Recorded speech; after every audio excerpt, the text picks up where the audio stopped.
Hello, my dear students. I am Kalpana Mishra and welcome back to my YouTube channel. Students हमने class 9 science का chapter number 2 almost complete कर लिया है। हम इसके जो बैक एक्सरसाइज के क्वेश्चन है वो कर रहे थे। ठीक है, इन टेक्स्ट क्वेश्चन मैंने ब्लूप्रिंट्स जो होते हैं वो आपको समझा दिए और उसके बाद जो बैक एक्सरसाइज का क्वेश्चन नंबर 1 है वो भी समझा दिया था। ठीक है, तो आज हम नेक्स्ट क्वेश्चन करते हैं। तो आई होप बच्चों ये क्वेश्चन नंबर 1 आपको समझ आ गया हो। अगर आपने नहीं देखा हो तो क्लास 9 साइंस चैप्टर नंबर 2 की प्लेलिस्ट चेक करें, आपको वहाँ पे सारा जो है सीरियल से काम मिल जाएगा। ठीक है, तो चलिए हम स्टार्ट करते हैं अपना question number 2। Question number 2, right the steps you would use for making tea. Use the word solution, solvent, solute, dissolve, soluble, insoluble, filter and residue। अब ये जो वर्ड्स आपको दिए ना, इन सब वर्ड्स को यूज करके आपने क्या बनानी है, चाय बनानी है। ठीक है, टी बनानी है। मीन्स हमें साइंटिफिक तरीके से सब कुछ बोलना है। ठीक है, तो चलो चाय बनाना सीखते हैं और वो भी कैसे, इन वर्ड्स को यूज करके जो कि हमें क्वेश्चन में दिए हुए हैं। तो फर्स्ट हमने क्या लेना है, take a cup of water in a container as solvent and heat it. सबसे पहले हमने क्या लिया, हमने एक कप वाटर लिया किसी कंटेनर में और उसको हमने हीट किया। तो अब वाटर हमें को पता है ये क्या है, इसको यूनिवर्सल सॉल्वेंट भी बोलते हैं। ठीक है बच्चों, ये बात याद रखना, यूनिवर्सल सॉल्वेंट भी बोलते हैं इसको, कि ये ऑलमोस्ट हर एक चीज जो भी सॉल्युबल होती है वो सभी को अपने अंदर क्या करता है, डिसॉल्व कर लेता है। ठीक है, तो ये तो हो गया सॉल्वेंट, इसको हमने क्या कर लिया, हीट कर लिया। चलो फर्स्ट स्टेप हो गया। सेकंड स्टेप पे चलते हैं, add sugar in it which is solute. हमने इसमें क्या डाला, शुगर। शुगर क्या है, सॉल्यूट। क्यों, क्योंकि वाटर के अंदर हमने उसको क्या किया, डिसॉल्व किया। तो जो अपने अंदर किसी को डिसॉल्व करता है वो सॉल्वेंट, और जो खुद जाके उसके अंदर डिसॉल्व होता है वो क्या होता है, सॉल्यूट। ठीक है, तो heat it till all sugar dissolve. गर्म किया जब तक कि वो सारा शुगर उसके अंदर डिसॉल्व नहीं हो गया। ठीक है, नेक्स्ट अगले स्टेप पे चलते हैं। You get A solution of water and sugar. अब हमें क्या मिल गया, एक सॉल्यूशन मिल गया। सॉल्यूशन मीन्स जिसके अंदर सॉल्वेंट भी है और सॉल्यूट भी है। तो हमें किसका सॉल्यूशन मिला, वाटर और शुगर का। ठीक है, नेक्स्ट अगली स्टेप पे चलते हैं। Step number 4, sugar is soluble in water completely. Sugar जो है पूरी तरीके से वाटर में अब कंप्लीटली क्या हो गया, सॉल्युबल हो गया। Next fifth, add half a teaspoon of a tea leaves, it is insoluble in water. अब हाफ टी स्पून हमने क्या डाला, चाय की पत्ती डाली जो कि इनसॉल्युबल है वाटर में, वो तो डिसॉल्व नहीं होगी ना उसके अंदर, तो वो क्या हो गई, इनसॉल्युबल। ठीक है, चलिए next, boil the content add milk which is also soluble in water, boil again. हमने उसके अंदर मिल्क डाला, मिल्क भी क्या है, उसके अंदर डिसॉल्व हो जाता है। ठीक है, वाटर के अंदर, और हमने इसको वाटर के अंदर डाला तो ये भी क्या हो गया, सॉल्युबल हो गया। ठीक है, नेक्स्ट 7, अब क्या हुआ, filter the T with the help of strainer. Strainer is छन्नी, जो चाय छाननी की होती है ना, ठीक है, कोई भी छन्नी, तो उसमें से हमने उसको क्या करना है, टी को छानना है। ठीक है, the T collected in cup is filtered and the T is collected on the strainer is residue. तो चाय तो हमारी फिल्टर हो गई, ठीक है, तो हमारी फिल्टर टी हो गई, और जो स्ट्रेनर में हमारी चाय की पत्ती बच गई वो क्या हो गया, रेसिड्यू। ठीक है, तो हमने ये सारे वर्ड यूज करके आज क्या सीख लिया, चाय बनाना सीख लिया। ठीक है, चलिए स्टार्ट करते हैं नेक्स्ट बेटा क्वेश्चन नंबर 4 मैं इसलिए करा रही हूँ, क्वेश्चन नंबर 3 जो है उसको सेपरेट अलग से मैं लास्ट में एक वीडियो बनाऊंगी जिसमें सिर्फ क्वेश्चन नंबर 3 होगा, क्योंकि उस क्वेश्चन में बहुत से बच्चों को प्रॉब्लम आती है। तो कई बच्चे पर्टिकुलर सिर्फ वो क्वेश्चन को देखना चाहते हैं, अलग से उसको समझना चाहते हैं। ठीक है, तो उसकी मैं लास्ट में अलग से वीडियो बनाऊंगी। चलिए स्टार्ट करते हैं question number 4। Explain the following giving example. कुछ आपको दिए हुए टॉपिक से इसको एक्सप्लेन करना है एग्जाम्पल के साथ। ठीक है, तो चलिए फर्स्ट है हमारा सैचुरेटेड सॉल्यूशन। सैचुरेटेड सॉल्यूशन क्या होता है, सैचुरेटेड नहीं, saturated solution in a given solvent when no more solute can dissolve further at given temperature is called saturated solution। देखो, जब सॉल्वेंट और ज्यादा किसी भी सॉल्यूट के अपने अंदर डिसॉल्व नहीं कर पाता है तो वो क्या होता है, सैचुरेटेड सॉल्यूशन। जैसे कि हमने क्या ले लिया, 1 ग्लास ऑफ वाटर ले लिया, ठीक है, 1 ग्लास वाटर ले लिया। अब उसके अंदर हमने क्या डाल दिया, शुगर डाल दिया, ठीक है। तो शुगर की एक लिमिट होगी कि एक लिमिट शुगर को तो क्या होगा, वाटर डिसॉल्व कर लेगा, लेकिन जब इसकी लिमिट बहुत ज्यादा होगी तो डिसॉल्व करना बंद कर देगा, अब नहीं डिसॉल्व कर पाएगा, ठीक है। तो यही बात है सैचुरेटेड सॉल्यूशन की, एक जो गिवन टेम्परेचर होता है ना आपका, मीन्स उससे ज्यादा अपने अंदर किसी चीज को जो है डिसॉल्व नहीं कर सकता है, ठीक है। नेक्स्ट देखते हैं हम pure substance. Pure substance consist of a single type of particles, जिसके पास सिंगल टाइप ऑफ पार्टिकल्स होते हैं उन्हें क्या बोलते हैं, प्योर सब्सटेंस। जैसे कि सिल्वर और गोल्ड, अगर हमने सिल्वर लिया है तो उसके अंदर सारे पार्टिकल्स किसके होंगे, सिल्वर, ठीक है। सिल्वर मीन्स Ag, इसका सिंबल क्या होता है, Ag। हम अगले चैप्टर में इसको पढ़ेंगे। इस तरीके से गोल्ड, गोल्ड में भी एक ही तरीके के पार्टिकल्स होते हैं, इसका सिंबल होता है Au, ठीक है।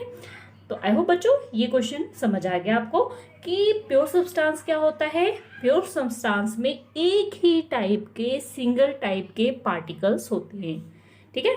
चलिए नेक्स्ट करते हैं। नेक्स्ट है हमारा सी, collide. A colloid is a solution in which the size of the solute particle are bigger than that a true solution. Colloid में ट्रू सॉल्यूशन के पार्टिकल्स क्या होते हैं, बहुत ज़्यादा छोटे होते हैं, बहुत छोटे होते हैं, लेकिन कोलाइड के क्या होते हैं, उससे थोड़े से ज़्यादा होते हैं। These particles cannot be seen with our naked eye. इन पार्टिकल्स को हम नेक्ड आई से नहीं देख सकते, बड़े होते हैं पर इतने भी नहीं होते कि हम उनको देख सकें। जैसे कि ये स्टेबल होते हैं, कैसे, जैसे कि आपने वाटर लिया, ठीक है, वाटर के अंदर क्या मिला दिया, इंक मिला दिया, तो आप वाटर को और इंक को देख पाओगे कि कहाँ वाटर है कहाँ इंक है, नहीं देख पाओगे ना, तो कैसा हो गया, कोलाइड, ठीक है। ब्लड, ब्लड को देख पाओगे, अगर वाटर के अंदर मिक्स किया है नहीं देख पाओगे, वो क्या हो गया, कोलाइड, ठीक है। ये छोटी छोटी चीजें आपने ध्यान रखना है, तभी आगे हमें क्वेश्चन जो है अच्छे से आपको समझ आ जाएंगे, ठीक है। नेक्स्ट डी है सस्पेंशन। अब सस्पेंशन याद रखना, ये क्या होता है, हेट्रोजीनियस मिक्सचर होता है in which solute particles are big enough to settle. इतने बड़े होते हैं ना कि वो नीचे सेटल हो जाते हैं। जैसे कि एक चौक को ले लिया हमने और वाटर में डिसॉल्व किया, तो चौक के पाउडर क्या हो जाते हैं, नीचे की तरफ डिसॉल्व होकर बैठ जाएंगे। इसी तरीके से पेंट, वो भी क्या रह जाएगा, नीचे रह जाएगा, ठीक है। चलिए नेक्स्ट क्वेश्चन करते हैं। Question number 5, classify each of the following as a homogeneous और heterogeneous mixture. Soda water, wood, air, soil, vinegar, filtered tea. देखो बच्चों, होमोजीनियस, हेट्रोजीनियस वैसे मैंने आपको चैप्टर समझाया था तब भी बताया क्या होता है, और इसमें जो डिफरेंशिएशन है वो भी मैंने क्वेश्चन में आपको बताया हुआ है। तो चलिए एक बार मैं वही चीज रिवाइज करवा देती हूँ। देखो होमोजीनियस मिक्सचर दोनों ही है, क्या है, होमोजीनियस और हेट्रोजीनियस दोनों ही क्या है, मिक्सचर है। ये भी मिक्सचर है, ये भी मिक्सचर है, लेकिन होमोजीनियस के जो कंपोजिशन होते हैं ना वो क्या होते हैं, डेफिनिट होते हैं, सेम होते हैं, ठीक है। अगर हम होमोजीनियस मिक्सचर में, जैसे कि वाटर में हमने क्या डाल दिया, सॉल्ट डाल दिया, तो हमें वाटर और सॉल्ट की कोई लेयर नहीं दिखाई देगी, तो वो क्या होगा, होमोजीनियस मिक्सचर, ठीक है। हेट्रोजीनियस मिक्सचर जिसके अंदर हम कंपोजिशन जो है उसकी कंपोजिशन सेम नहीं होती, मतलब जो जिन चीजों से मिलके बनाए वो सेम नहीं होता है, ठीक है। एक ये, और दूसरा अगर हम उसको एक दूसरे में डिसॉल्व करें तो उनकी लेयर्स ऑलमोस्ट दिखाई दे जाती है, ठीक है। तो चलिए इसी बेसिस पे हम इसको करते हैं। फर्स्ट है सोडा वाटर। अब सोडा वाटर होता क्या है, पहले तो आपको ये पता होना चाहिए, ठीक है। सोडा वाटर क्या होता है, बेसिकली कार्बन डाइऑक्साइड को पानी में क्या किया जाता है, अंडर प्रेशर इन्फ्यूज करा दिया जाता है, ठीक है। याद रखना, सोडा वाटर मीन्स क्या होता है, बेसिकली जब कार्बन डाइऑक्साइड को पानी में अंडर इन्फ्यूज करा दिया जाता है, ठीक है, तो क्या बन जाता है, सोडा वाटर, ठीक है। तो सोडा वाटर में हमने क्या किया, वाटर के अंदर कार्बन डाइऑक्साइड को क्या किया, प्रेशर से इन्फ्यूज करा दिया। तो आप जो सोडा वाटर होता है उसमें वाटर जैसा तो दिखाई देता है, क्या आप उसमें कार्बन डाइऑक्साइड को देख सकते हो, नहीं देख सकते हो ना। एक तो हमने जो अलग अलग डिफरेंशिएशन किए थे उसमें ये देखा कि हमें अलग लेयर नहीं दिखाई देती है, और इनकी कंपोजिशन क्या होती है, सेम होती है, तो दोनों ही चीज इसमें सही है, ठीक है। तो हमारा आंसर क्या हो गया, फर्स्ट जो सोडा वाटर है वो क्या हो गया, हमारा होमोजीनियस मिक्सचर, ठीक है। आई होप बच्चों ये अच्छे से समझ आ गया कि soda water means basically carbon dioxide को पानी में अंडर प्रेशर इन्फ्यूज करा दिया गया है। ठीक है, तो उसमें वाटर है और कार्बन डाइऑक्साइड है, इसलिए वो क्या हो गया, होमोजीनियस मिक्सचर। ठीक है। Next would. अब आप कहोगे मैम ये तो ब्राउन ब्राउन कलर का दिखाई देता है, एक जैसा है, तो ये तो होमोजीनियस होना चाहिए, बट नहीं, ये क्या होता है, हेट्रोजीनियस। क्यों हेट्रोजीनियस मिक्सचर होता है, इसमें जैसे कि एक ही तरीके का कंपाउंड या मॉलिक्यूल्स नहीं होते हैं। कैसे, इसके अंदर सेलुलोज होता है, हेमी सेलुलोज होता है, लिग्निन होता है, इसके अलावा और भी मॉलिक्यूल्स जैसे कि कार्बन, ऑक्सीजन और भी कई मिनरल्स। ठीक है, ये इन सब चीज़ों का क्या होता है, मिक्सचर होता है। और जो वुड होती है ना, आपने देखा होगा, आप वुड को जब कट करोगे ना तो उसमें ऐसी लेयर, अलग अलग लेयर दिखाई देगी, अलग अलग लेयर दिखाई देगी। मीन्स उसके टिश्यू जो है हर जगह क्या होते हैं, सेम नहीं होते हैं, इसलिए वुड कहाँ आता है, हेट्रोजीनियस में। ठीक है, तो चलिए नेक्स्ट एयर। अब देखो बच्चों, एयर जो होता है, एयर के अंदर हमारे पास अगर हम देखें ना तो कॉम्पोजिशन अब की बात करें तो सेम होती है, जैसे कि कार्बन डाइऑक्साइड की क्वांटिटी, नाइट्रोजन की, ऑक्सीजन की, ऑर्गन की। ठीक है, लेकिन अगर यहाँ पर प्योर एयर की बात करें तो होमोजीनियस मिक्सचर है, और अगर इम्प्योर एयर की बात करें तो वो हेट्रोजीनियस है। इम्प्योर एयर में हेट्रोजीनियस क्यों है, क्योंकि उसके अंदर क्या है, डस्ट पार्टिकल्स है, उनकी क्वांटिटी तो हमें पता नहीं है ना। ठीक है, और भी कई गैसेस, एक्स्ट्रा जो पोल्यूटेड गैसेस है वो मिक्स है, उनकी क्वांटिटी निश्चित नहीं है ना, तो इसलिए वो क्या है, हेट्रोजीनियस। ठीक है, चलिए नेक्स्ट देखते हैं, सॉइल। अब मिट्टी अगर आप उठाओ अपने हाथ में तो उसमें कंकड़, पत्थर, पेड़ की कोई पत्ती टूटी हुई होगी, या पानी कहीं ज़्यादा होगा कहीं कम होगा, बेसिकली कहीं ऊपर जो है मॉइस्चर ज़्यादा है या मॉइस्चर नीचे कम है, नीचे मॉइस्चर ज़्यादा ऊपर मॉइस्चर कम है, मीन्स उसकी जो कंपोजिशन होती है वो क्या होती है, सेम नहीं होती है। इसलिए ये किस में बेसिकली आता है, ये आता है हेट्रोजीनियस में। ठीक है, चलिए नेक्स्ट, विनेगर। अब विनेगर पता है क्या होता है, एसिटिक एसिड और वाटर का मिक्सचर होता है। एसिटिक एसिड और वाटर का मिक्सचर होता है, तो जब एसिटिक एसिड और वाटर मिक्स होगा ना आपस में, तो आपको दोनों की लेयर दिखाई नहीं देगी कि कौन सा एसिटिक एसिड है और कौन सा वाटर है। ठीक है, इसलिए ये किस में आ जाएगा आपका, ये आ जाएगा आपका होमोजीनियस मिक्सचर में। ठीक है, अब नेक्स्ट है हमारा फिल्टर टी। टी फिल्टर्ड है, मीन्स छानी हुई है, छानी हुई है तो उसके अंदर क्या है, सारे कम चीज़ें मिली हुई है, मीन्स उसके अंदर क्या है, फिल्टर टी। आप याद रखना, फिल्टर इनफिल्टर्ड। ठीक है, अगर इनफिल्टर्ड होगा तो हेट्रोजीनियस होगा और फिल्टर्ड होगा तो होमोजीनियस होगा, क्योंकि फिल्टर होने के बाद, छनने के बाद उसके पास एक ही जैसे मॉलिक्यूल्स हैं। ठीक है, चलिए आई होप बच्चों आपको क्वेश्चन नंबर 5 क्लियर हो गया। ठीक है, कोई डाउट हो तो आप पूछ सकते हो कमेंट में। नेक्स्ट है हमारा question number 6, how would you confirm that a colourless liquid give to you is pure substance. अगर आपको कोई लिक्विड दे दिया, ठीक है, और वो क्या है, कलरलेस है, जिसका कोई कलर नहीं होता है, तो वो क्या प्योर वाटर है, ये कैसे कंफर्म करोगे आप।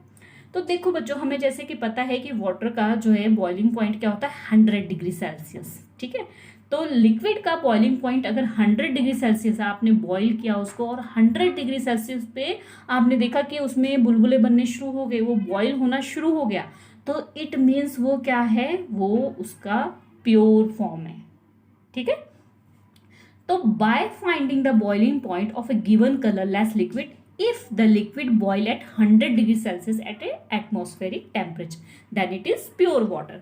अगर हम उसको बॉईल करना शुरू किए और वो 100 डिग्री सेल्सियस पे बॉईल होना शुरू हो गया, तो वो क्या है, प्योर वाटर। ठीक है, this is because pure substance है fixed melting point and boiling point, क्योंकि प्योर सब्सटेंस की क्या होती है, फिक्स्ड बॉइलिंग पॉइंट और मेल्टिंग पॉइंट होती है। ठीक है, आई होप क्वेश्चन नंबर 6 अच्छे से आपको समझ आ गया। ठीक है, चलिए स्टार्ट करते हैं question number 7। Question number 7, which of the following material fall in the category of a pure substance. अब आपको बताना है इनमें से जो मटेरियल है कौन से प्योर सब्सटेंस में आते हैं। देखो, प्योर सब्सटेंस मीन्स क्या होता है, जिसके अंदर एटम और मॉलिक्यूल्स क्या है, एक ही तरीके के। अगर किसी चीज में एटम और मॉलिक्यूल्स एक ही तरीके के हैं तो वो क्या है, प्योर सब्सटेंस है। ठीक है, तो चलिए स्टार्ट करते हैं। आइस, आइस क्या है, वाटर।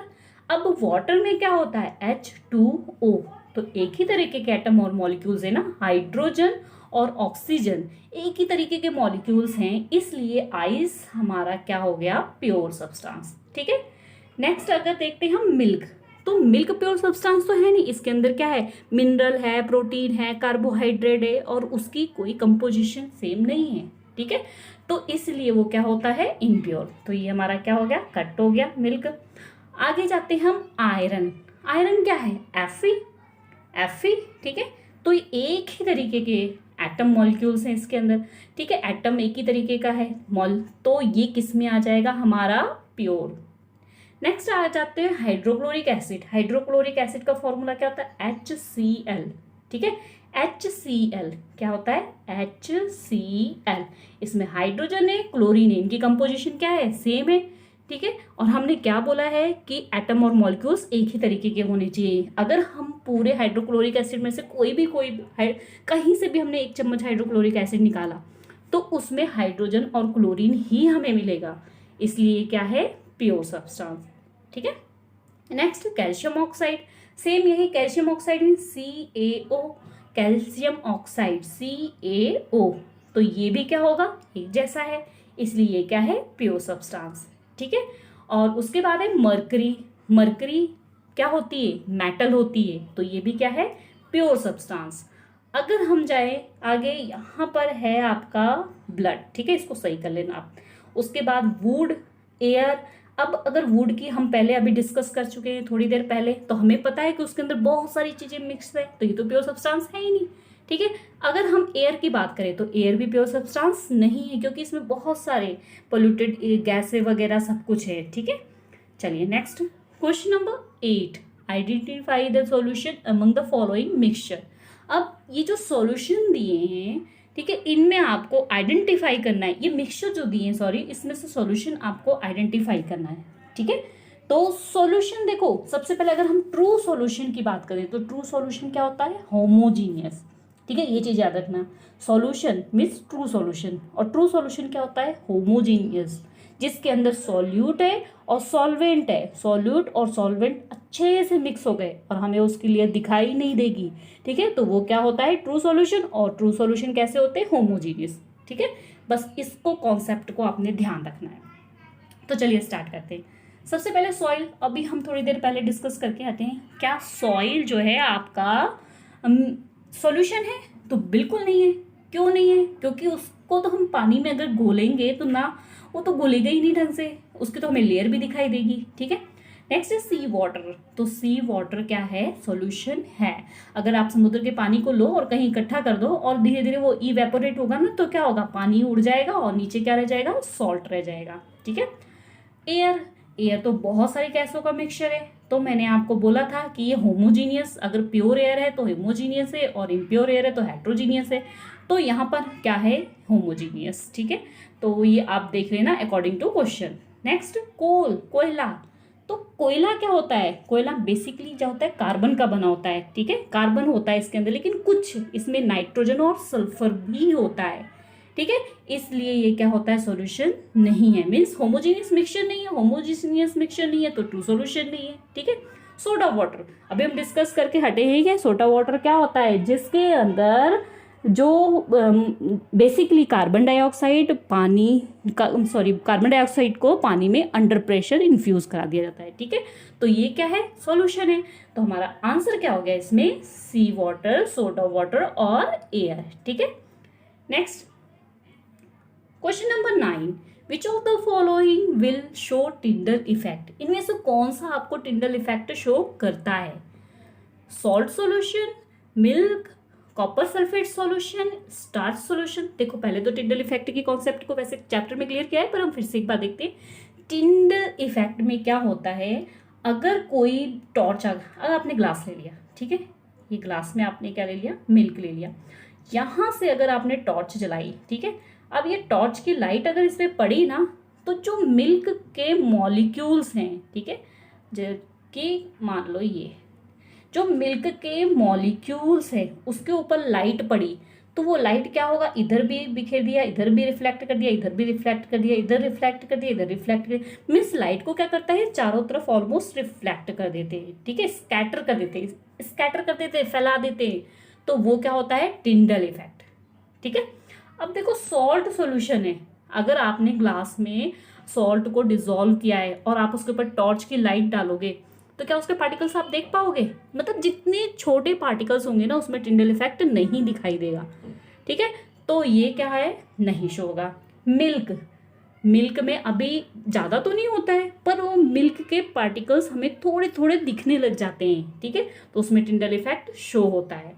और कॉपर सल्फेट सॉल्यूशन अगर देखें तो ये भी एक सॉल्ट होता है, इसलिए इसमें भी टिंडल इफेक्ट शो नहीं करेगा। स्टार्च सॉल्यूशन, स्टार्च सॉल्यूशन थोड़ा सा डार्क सॉल्यूशन होता है, मीन्स थोड़ा गाढ़े टाइप का होता है, जिसके अंदर टॉर्च अगर आप डालोगे लाइट तो वो क्या करती है, स्कैट कर देती है लाइट को, इसलिए हमें वो सॉल्यूशन में टिंडल इफेक्ट दिखाई देगा। मीन्स उसके जो स्टार्च के मॉलिक्यूल्स होंगे ना वो थोड़े थोड़े से हमें चमकते हुए दिखाई देंगे, ठीक है। Next question number 10, classify the following into element, compound and mixture. Element, एक सिंगल जो अपने आप में अकेला हो वो एलिमेंट, दो एलिमेंट मिलकर के क्या बनाते हैं, कंपाउंड, और एलिमेंट कंपाउंड सब कुछ मिक्स हो जिनकी क्वांटिटी निश्चित ना हो वो क्या है, मिक्सचर, ठीक है। तो चलिए इसमें देखते हैं। सबसे पहले हमारे पास क्या है, सोडियम। सोडियम क्या है, सोडियम के अंदर क्या है, Na एक ही तरीके का एलिमेंट है, ठीक है, तो ये क्या हो गया हमारा एलिमेंट। सॉइल में तो बहुत कुछ मिक्स है, ठीक है, बहुत कुछ मिक्स है सॉइल में, तो इसलिए ये क्या हो गया, मिक्सचर, ठीक है। Next sugar solution. Sugar solution जो है इसका जो होता है, इसमें कार्बन होता है, हाइड्रोजन और ऑक्सीजन होते हैं, मतलब इसकी कंपोजिशन जो होती है सेम होती है, एक तरीके से ये क्या है, कंपाउंड। सिल्वर क्या है, एलिमेंट। कैल्शियम कार्बोनेट क्या होता है, CaCO3, मतलब बेसिकली इसमें क्या है, कैल्शियम है, कार्बन है और ऑक्सीजन है, इसलिए ये क्या हो गया, ये हो गया हमारा कंपाउंड, ठीक है। टिन एक एलिमेंट है, ठीक है, तो ये क्या हो गया, एलिमेंट। सिलिकॉन मेटल, ये भी क्या हो, सॉरी सिलिकॉन, ये भी क्या हो गया, एलिमेंट हो गया। कोल, अब कोल क्या हो गया, कोल हमें ऑप्शन में जो जो दिया है मिक्सचर है एक तरीके से, इसमें हमारे पास कोई भी क्वांटिटी निश्चित नहीं है, इसलिए कोल क्या है, मिक्सचर, ठीक है। एयर भी क्या है, मिक्सचर, ठीक है। तो नेक्स्ट देखते हैं आगे क्या है हमारे पास, एक मिनट इसको मैं थोड़ा सा रब कर दूं। सॉप क्या है हमारा, सॉप है हमारा कंपाउंड, ठीक है, इसको हम क्या लिखेंगे, कंपाउंड। नेक्स्ट मीथेन देखो मीथेन क्या होता है, CH4, तो ये भी क्या हो गया, कार्बन है और हाइड्रोजन है, तो ये भी क्या हो गया, कंपाउंड, कहा गया ये, ठीक है, कंपाउंड। कार्बन डाइऑक्साइड CO2, तो ये भी क्या हो गया, कंपाउंड, क्योंकि इसमें कार्बन है और ऑक्सीजन है, ठीक है। ब्लड क्या हो गया, मिक्सचर, क्योंकि इसके अंदर बहुत सारी चीजें मिली हुई है, ठीक है। आई होप बच्चों ये चीजें आपको अच्छे से समझ आ गई है। नेक्स्ट हम देखते हैं last question number 11, which of the following are chemical change. इसमें से आपको बताना कौन सा केमिकल चेंज है और कौन सा मीन्स सिर्फ अगला केमिकल नहीं है तो फिजिकल ही होगा, ठीक है, तो केमिकल चेंज इसमें से देखना है, तो जिसकी प्रॉपर्टी रिवर्स नहीं हो सकती ना वो क्या होता है, केमिकल चेंज। तो चलिए, ग्रोथ ऑफ ए प्लांट, अगर प्लांट एक बार ग्रोथ हो गया तो वो दोबारा से जो है वापस आएगा अपनी पोजीशन में, नहीं आएगा ना, तो इसलिए ये कैसा चेंज है, केमिकल चेंज, ठीक है। रस्टिंग ऑफ आयरन, लोहे को जंग लग गया तो लोहा खराब होना शुरू हो जाता है, तो ये भी क्या है, केमिकल चेंज। मैं यहाँ CC लिख देती हूँ, समझ जाना। Mixture of iron filling and sand, अगर हमने आयरन फिलिंग और सैंड को इकट्ठा कर लिया तो आप अगर उसके ऊपर मैग्नेट लेके आओगे ना तो आयरन फिलिंग में लोहे के जो टुकड़े होंगे वो चले जाएंगे, अलग हो जाएंगे, और सैंड अलग हो जाएगा, मीन्स वो अपनी पोजीशन में दोबारा आ गया ना, तो ये कौन सा है, physical change. Cooking of food, खाना एक बार बन गया तो उसको कच्चा कर सकते हो, नहीं कर सकते हो ना, तो ये क्या है, chemical change. Digestion of food, अगर हमने खाने को डाइजेस्ट किया है तो दोबारा उसी फॉर्म में आ सकता है, नहीं, तो ये क्या है, chemical change. Freezing of water, water को अगर फ्रीज कर दिया तो फिर से हम वाटर बना सकते हैं ना, तो ये क्या है, physical change. Burning of candle, जब कैंडल बर्न होती है ना तो इसमें कार्बन डाइऑक्साइड निकलती है, कुछ जो है धुआं सा निकलता है, ठीक है, तो ये एक तरीके से क्या है, केमिकल चेंज। ये याद रखना आपको, अगर मेल्टिंग होगा ऑफ कैंडल तो वो फिजिकल चेंज होगा, और बर्निंग होगा तो वो क्या होगा, केमिकल चेंज। ठीक है, आई होप बच्चों ये क्वेश्चन आंसर्स आपको अच्छे से समझ आ गए होंगे। ठीक है, क्वेश्चन नंबर 3 की मैं इसके बाद नेक्स्ट डे वीडियो बनाऊंगी। ठीक है, आपने उसको देख लेना, नहीं तो आपको डिस्क्रिप्शन बॉक्स में पूरा क्लास 9 चैप्टर्स के सीरियल वाइज जो है लिंक मिल जाएगा। ठीक है, चैप्टर 1 और चैप्टर 2 का। तो ओके स्टूडेंट्स, आई होप आपने ये सारे क्वेश्चन अच्छे से समझ लिए। तो प्लीज़ वीडियो को लाइक ज़रूर कर देना। ठीक है, और चैनल पे अगर आप नए हैं तो चैनल को सब्सक्राइब कर देना। मिलते हैं नेक्स्ट वीडियो में, तब तक के लिए बाय बाय।